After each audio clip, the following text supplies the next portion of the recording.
საქართველოს პრეზიდენტი ბატონი გიორგი მარგველაშვილი.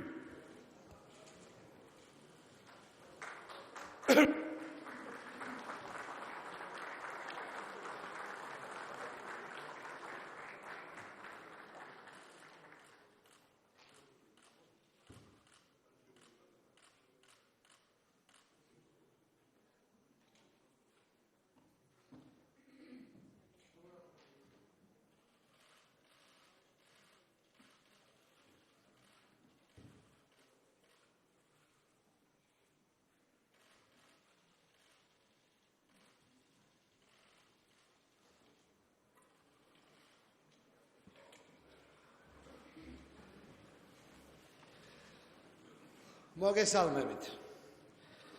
ძვირფასო საქართველოს მოქალაქეებო. თქვენო უწმინდესობავ, ბატონო პრემიერ-მინისტრო, მინისტრებო, არჩეულო დეპუტატებო. ქალბატონო უზენაესი სასამართლოს თავმჯდომარე, ბატონო საკონსტიტუციო სასამართლოს თავმჯდომარე, დიპლომატიური კორპუსის წარმომადგენლებო, საპატიო სტუმრებო.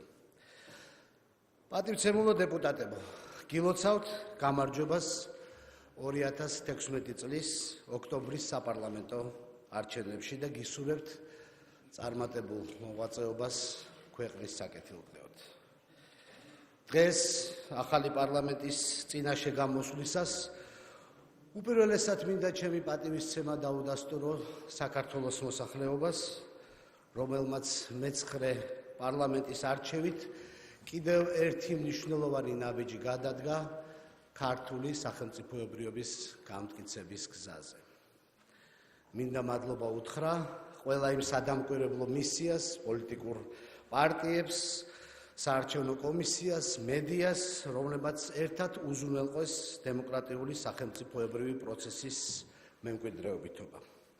არჩევნები შედგა მეტნაკლები დარღვევით, მაგრამ თავისუფალ გარემოში.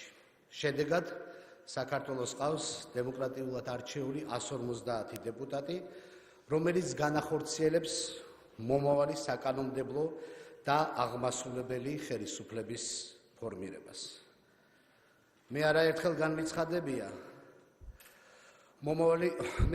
განმიცხადებია, რომ მრავალპარტიული პარლამენტი თვისობრივად ახალი ნახტომი იქნებოდა ქართული პოლიტიკური რეალობისათვის. ჯერა რომ ასეთი კონფიგურაცია დემოკრატიის გაძლიერებას უფრო მეტად შეუწყობდა ხელს, რადგან მეტი პარტია პარლამენტში მეტ კონკურენციას, მეტ დებატებს და დისკუსიას ნიშნავს. სამწუხაროდ პარლამენტის გარეთ არაერთი პოლიტიკური პარტია დარჩა, რომელთა ნაწილშიც სამწუხაროდ დეზორიენტაციის, კასკადური გადადგომებისა და ჩამოშლის პროცესები დაიწყო. ამ ყველაფერმა საზოგადოებაში პოლიტიკოსების და პოლიტიკის მიმართ ერთგვარი ნიჰილისტური და სკეპტიკური განწყობა გააჩინა. თუმცა მინდა ყველას უთხრა, პოლიტიკური პროცესი არჩევნებით არ მთავრდება, არამედ პირიქით იწყება. არჩევნების შემდგომ იწყება ძალიან მნიშვნელოვანი ეტაპი, როგორც საპარლამენტო, ასევე პარლამენტის გარეთ დარჩენილი პოლიტიკური ძალებისათვის. სწორედ სახელმწიფოსა და მოქალაქეების ინტერესების გათვალისწინებით მე-9 მოწვევის პარლამენტის მთელ დეპუტაციას დღეს მინდა შევთავაზო თანამშრომლობისა და ქვეყნის ინტერესებიდან გამომდინარე კონსტრუქციული დიალოგის რეჟიმი.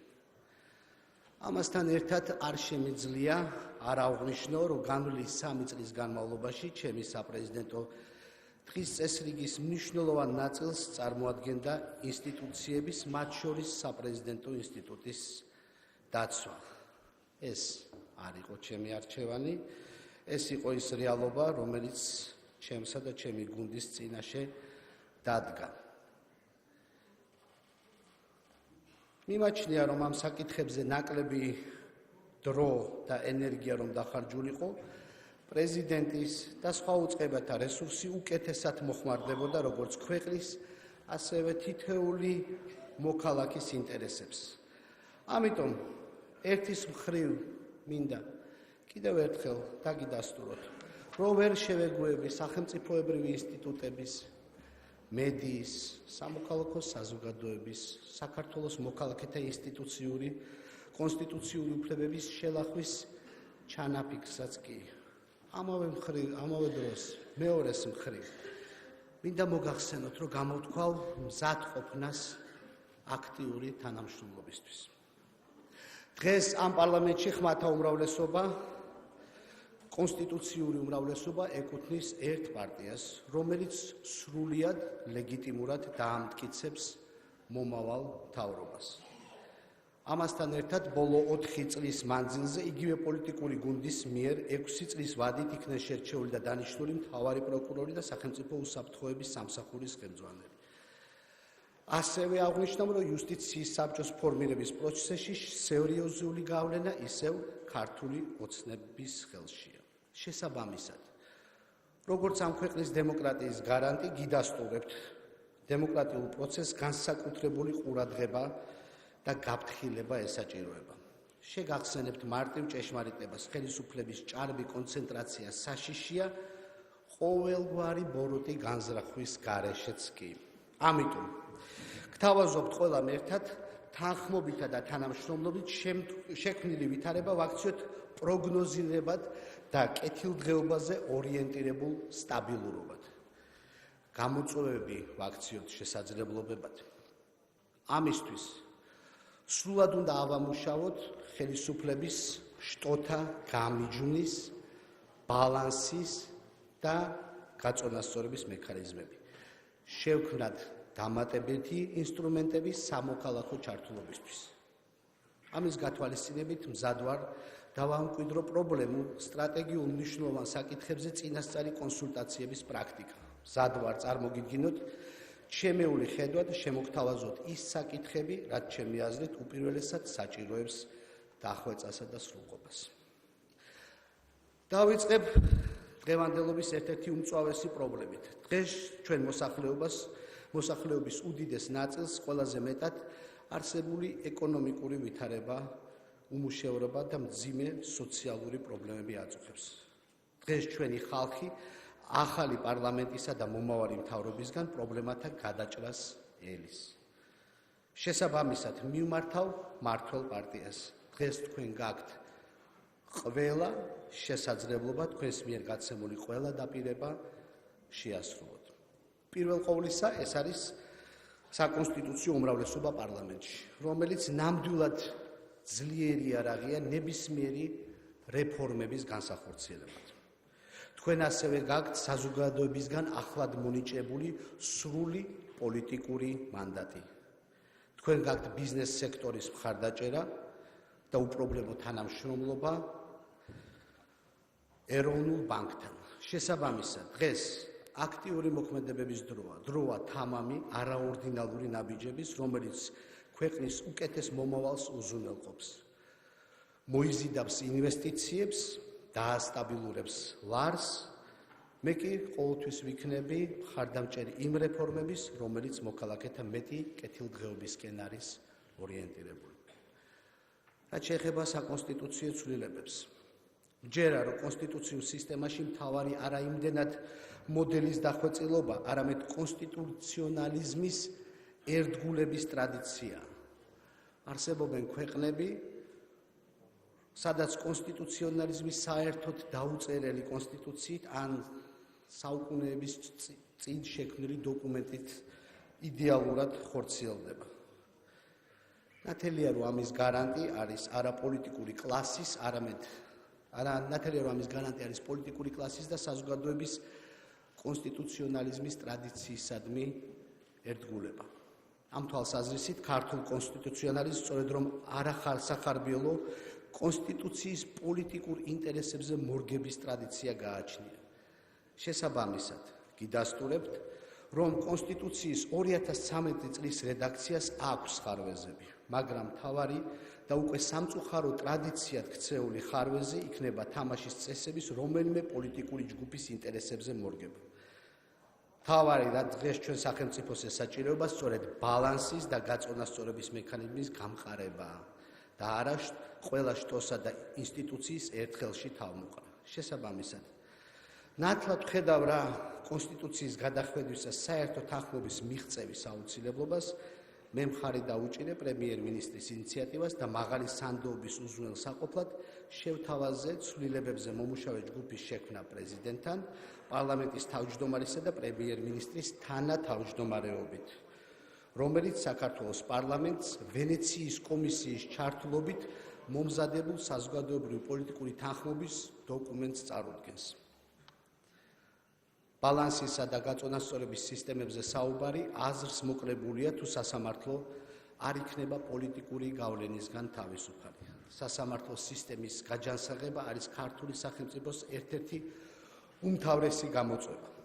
მოგმართავთ წინადადებით მართლმსაჯულების სისტემის განვითარების სტრატეგიის შემუშავების მიზნით ასოცირების, ხელშეკრულების, სულისკვეთებიდან და მიზნებიდან გამომდინარე საქართველოში მოვიწვიოთ ევროკავშირის სპეციალური დროებითი მართლმსაჯულებისა და კანონის უზენაესობის მისია. როდესაც საუბრობთ ქვეყნის დემოკრატიულობაზე, არ შეიძლება არ ვახსენოთ თავისუფალი და პლურალისტური მედიის არსებობის აუცილებლობა. არავის არც ქვეყნის შიგნით, არც მის ფარგლებს გარეთ არ უნდა დარჩეს კითხვები საქართველოში მედიის თავისუფლების ხარისხთან დაკავშირებით. არ უნდა გქონდეს გაუგებარი მიზეზით დახურული რეიტინგული თოქ-შოუები, ფარული თვალთვალი, შანტაჟი და მუქარა მედიის წარმომადგენლებზე. არ უნდა გვყავდეს სამსახურიდან გათავისუფლებული ჟურნალისტები. მნიშვნელოვანია მედიასთან დაკავშირებულ პროცესებში არ არსებობდეს პოლიტიკური ზეგავლენის ეჭვებიც კი. მე ყოველთვის მხარს ვუჭერდი და მომავალშიც აქტიურად გავაგრძელებ მედიის დაცვასა და მხარდაჭერას. რადგან მიმაჩნია, რომ მედია, როგორც მეოთხე ხელისუფლება, უნდა იყოს აქტიური და თავისუფალი, რაც დღეს ამ პოლიტიკურ რეალობასა და ვითარებაში კიდევ უფრო მნიშვნელოვანია. ამ კუთხით მივიჩნევ, რომ უნდა გაძლიერდეს მედიის დაცვის მექანიზმები და შეიქმნას დაცვის უფრო მყარი გარანტიები. არ შემიძლია არ შევეხო პოლიტიკური ნიშნით რეპრესირებულთა საკითხს. მე ნათლად მესმის, რომ ამ ადამიანების უფლებების აღდგენა ერთის მხრივ სამართლიანობის საკითხია, ხოლო მეორეს მხრივ რეალური წინაპირობაა შერიგებული, უფრო სტაბილური საზოგადოების შესაქმნელად. თუმცა გამოჩნდა ისიც, რომ პოლიტიკოსებს ხშირ შემთხვევაში ამ პიროვნული ტრაგედიების არა გადაწყვეტა, არამედ მუდმივ ვიპედალირება უფრო აწყობთ. ამ ადამიანების ციხიდან გათავისუფლების შემდეგ საკმარისი დრო გავიდა. თუმცა დღეს მათი უმრავლესობა უმუშევარია, აქვს ჯანმრთელობის პრობლემები, იმყოფება მძიმე მატერიალურ პირობებში და კვლავაც რჩება ნასამართლები. ეს საკითხი მე შარშან ყოველწლიური მოხსენების დროს წამოვწიე. შედეგად პარლამენტმა მიიღო საკანონმდებლო ცვლილება, რომელიც ამ ადამიანებს შესაძლებლობას აძლევს გააგრძელონ ბრძოლა საკუთარი უფლებების აღსადგენად სასამართლო ინსტანციებში. ამ უფლების უზრუნველ საყოფლად მე მზად ვარ პრეზიდენტის სარეზერვო ფონდიდან გამოვყო თანხა საადვოკატო მომსახურებისათვის. აქვე გთავაზობთ განიხილოთ წინადადება, რომ სახელმწიფომ ეს ადამიანი საჭიროების შემთხვევაში ჯანდაცვის სპეციალური პაკეტით უზრუნველყოს.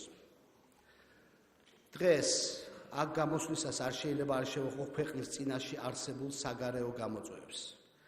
ჩემთვის უმთავრეს პრიორიტეტად რჩება საქართველოს ევროპული და ევროატლანტიკური ინტეგრაციის პროცესის გაძლიერება, ქვეყნის დეოკუპაცია და ოკუპირებული ტერიტორიების არაღიარების პოლიტიკის გაღრმავება. ასევე ამ საკითხების გლობალურ პოლიტიკურ კონტექსტში წარმოჩენა. ამ მიზნის სამსახურში მყოფ ნებისმიერ სახელმწიფო მოხელეს ზურგს უნდა უმაგრებდეს პარლამენტის, როგორც ქვეყნის საგარეო და საშინაო პოლიტიკის გამსაზღვრელის უმაღლესი ორგანოს მკაფიო პოზიცია. მოგიწოდებთ ამ მიმართულებით აქტიურობისკენ და მზად ვარ აქტიურად ჩავერთო ამ დისკუსიაში. გლობალური პოლიტიკური კონტექსტი, ქვეყნის წინაშე არსებული გამოწვევები და შავი ზღვის რეგიონში შეცვლილი უსაფრთხოების გარემო ქვეყნისგან უშიშროების პოლიტიკის განახლებას და მიმდინარე ინტენსიური პარტნიორული პროგრამების პარალელურად ახალი შესაძლებლობების ძიებას მოითხოვს. ეროვნული უშიშროების უზრუნველყოფა კომპლექსური საკითხია, რისთვისაც აუცილებელია ხელისუფლების ყველა შტოს ჩართულობა და ერთიანი სტრატეგიის ჩამოყალიბება. ქვეყნის წინაშე არსებული გამოწვევების პასუხად მიმაჩნია, რომ უნდა განახდეს ქვეყნის უშიშროების პოლიტიკის განსაზღვრელი ეროვნული და უწყებრივი სტრატეგიული დოკუმენტები. მათზე დაყრდნობით სამოქალაქო საზოგადოების ქვეყნის უმაღლესი პოლიტიკური თანამდებობის პირების ჩართულობით შემუშავდეს ეროვნული უშიშროების ერთიანი სტრატეგია. ძირითად პრინციპებზე შეთანხმება გვჭირდება ქვეყნისთვის ყველაზე უფრო მტკივნეული საკითხის ტერიტორიული მთლიანობის აღდგენის მიმართულებითაც. ოკუპაციისა და ანექსიის ფონზე გასულ წლებში პოლიტიკური სპექტრისა და არასამთავრობო ორგანიზაციების ერთიანი პოზიციის შესამუშავებლად დიალოგის დაწყება შევთავაზე. კონსულტაციებში მონაწილეობა მიიღო ყველა პოლიტიკურმა ძალამ მაშინ მართველი კოალიციის გარდა, რაც რბილად რომ ვთქვათ, ჩემთვის გაუგებარი იყო. გთავაზობთ განვაახლოთ ფართომასშტაბიანი დიალოგი, რაც უნდა გახდეს წინაპირობა ერთიანი სახელმწიფო ხედვის ჩამოსაყალიბებლად და ამ ხედვის გარშემო საზოგადოების კონსოლიდაციისათვის. და ბოლოს ჩვენ დღესვე უნდა დავიწყოთ ცვლილებები. ჩვენ არ გვაქვს დრო, რომ მომავალი საქართველოს შენება 10-ული წლებით გადავდოთ. ქვეყნის მყისიერი წარმატება აუცილებელია. ვეთანხმები პრემიერ-მინისტრს, რომ ქვეყნის უმთავრესი პრიორიტეტი განათლება უნდა იყოს. აქედან გამომდინარე 2017 წელს განათლების წლად ვაცხადებ. განათლება თავისუფლებაა, ხოლო განათლებული ადამიანი აღწევს შიგნაგან სოციალურ და პოლიტიკურ თავისუფლებას. მჯერა ერთიანი ძალისხმევით განათლებულ და თავისუფალ საზოგადოებას ერთად ავაშენებთ და გავივლით გზას დამოუკიდებლობიდან თავისუფლებისაკენ. წარმატებულ საპარლამენტო მოღვაწეობას გისურვებთ თქვენ და წარმატებას ვუსურვებ საქართველოს. მადლობა.